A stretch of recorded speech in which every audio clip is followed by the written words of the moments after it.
Flat आहे आणि जे माझा फ्लॅट आहे तो पण त्यांचाही आहे। बरं, माजी मंत्री धनंजय मुंडे यांनी मंत्रिपदाचा राजीनामा दिला असला तरी त्यांनी अद्याप शासकीय बंगला सोडलेला नाही। विशेष म्हणजे धनंजय मुंडे यांचं मुंबईमध्ये स्वतःचं खासगी घर देखील आहे, पण तरीही त्यांनी शासकीय निवासस्थान सोडलं नाही। करुणा मुंडे यांनी दिलेली ऑफर धनंजय मुंडे स्वीकारणार का, हा खरा प्रश्न आहे। धनंजय मुंडे यांनी सततच्या टीकेनंतरही सातपुडा हे निवासस्थान रिकामं केलं नाही, त्यामुळे त्यांच्यावर टीका होतीये।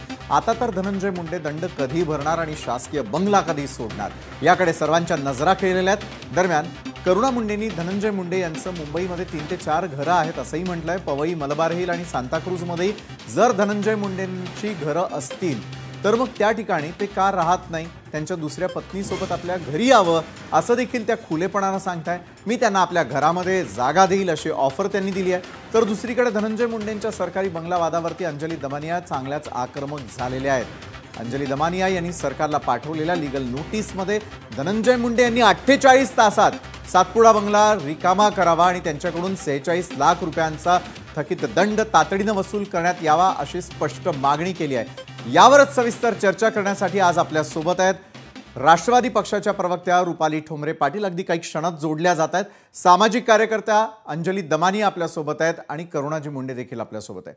अंजली ताई, मी आपल्याकडे येईल। काय होतं ना की घाम गाळायचा, पैसा कमवायचा, टॅक्सेस भरायचे आणि हे सगळं करून झाल्यानंतरही मंत्र्यांना एक विशेष स्थान मिळतं आणि सर्वसामान्य माणूस मात्र छोटीशी चूक केली तरी दंड भरताना आपल्याला रस्त्यावरती पाहायला मिळतो।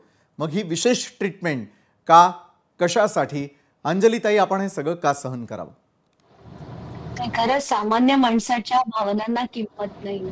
त्यांना म्हणजे मर मेहनत करून आपण कर भरायचा, रोड टॅक्स भरायचा, अमुक टॅक्स भरायचा, अगदी दुनियाभरचे सगळे टॅक्सेस भरायचे, तरी आपल्याला वाईट रोड्स, खड्डे असलेले रोड, नळाला पाणी नाही आणि या असंख्य गोष्टींना आपण सगळं म्हणजे भोगतोय। आपण हे सगळी आपल्या कर्माची फळं आहेत ती, कारण आपण अशा लोकांना निवडून दिले की ते तिथे जाऊन त्यांचं जे आत्ताच्या घटकेला आपण म्हणू ना दबदबा, दहशत, असे अनेक शब्द मला सुचतायत, पण मला असं वाटतं की आपण काय करतोय आणि हे कसं बदलणार, त्यासाठीच आपण काही लोकांनी आता लढणं गरजेचं आहे। आणि मलाही तेच वाटतं, कारण माझी काही धनंजय मुंडेंची पर्सनल ओळखही नाही आणि दुश्मनही नाही आणि करून घेण्याची इच्छाही नाही, पण मला असं वाटतं की एक धनंजय मुंडे त्यांनी 4 मार्चला राजीनामा दिला, तर त्यांनी 8 दिवसाच्या आत खरं तर ते घर खाली करून देणं क्रमप्राप्त होतं।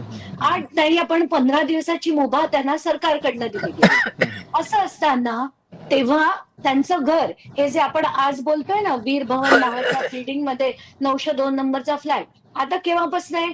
तिथे त्यांना काम चालू करायचं असतं तर त्यांनी ते काम केव्हाच चालू केलं असतं, महिन्याभरात तिथे मूव्ह झाले असते, पण तसं करायचं नाही। कारण देवेंद्र फडणवीस माझे मित्र आहेत, कारण अजित पवार माझे मित्र आहेत, मला कोण काढणार आहे घरातनं बाहेर?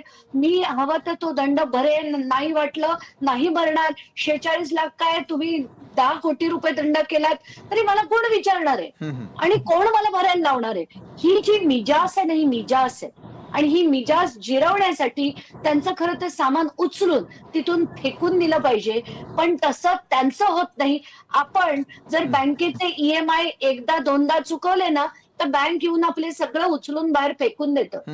ते मला हे नेहमी वाटतं की अशा मंत्र्यांवर कारवाई करण्याची हिंमत सरकार करत नाही, आपलं ऍडमिनिस्ट्रेशन करत नाही, ब्युरोक्रॅट्स मध्ये तेवढी, IAS ऑफिसर्स मध्ये तेवढी ताकद नाही आणि हे बदलण्यासाठी मी येत्या 48 तासात सरकारला लीगल नोटीस पाठवणार। बरोबर आहे, सरकारला तुम्ही लीगल नोटीस पाठवलेली आहे, सरकार ती सिरियसली घेणार का? राष्ट्रवादी पक्षाच्या प्रवक्त्या रुपाली ठोंबरे पाटील आपल्या सोबत आहेत। रुपाली ताई, एका